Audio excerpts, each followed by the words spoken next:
بسم الله الرحمن الرحيم. يا أيها المزمل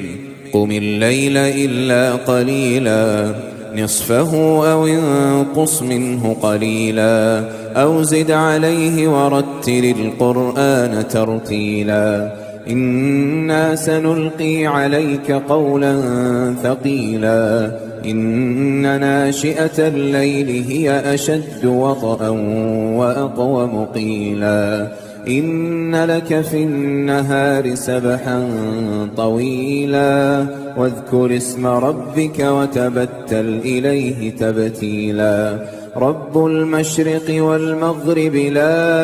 إله إلا هو فاتخذه وكيلا واصبر على ما يقولون واهجرهم هجرا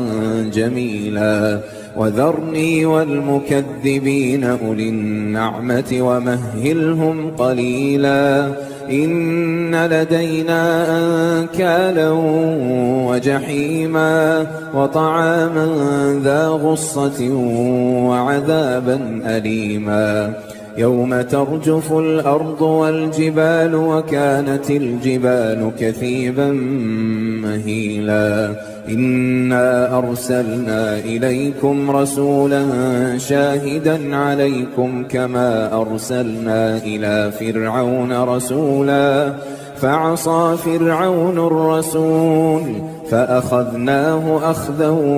وبيلا فكيف تتقون إن كفرتم يوما يجعل الولدان شيبا السماء منفطر به كان وعده مفعولا إن هذه تذكرة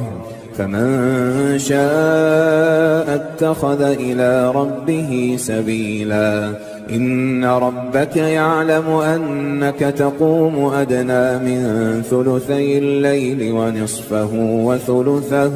وطائفة من الذين معك والله يقدر الليل والنهار علم أن لن تحصوه فتاب عليكم فاقرؤوا ما تيسر من القرآن علم أن سيكون منكم مرضى وآخرون يضربون في الأرض يبتغون من فضل الله وآخرون يقاتلون في سبيل الله فاقرؤوا ما تيسر منه وأقيموا الصلاة وآتوا الزكاة وأقرضوا الله قرضا حسنا وما تقدموا لأنفسكم من خير تجدوه عند الله هو خيرا وأعظم أجرا واستغفروا الله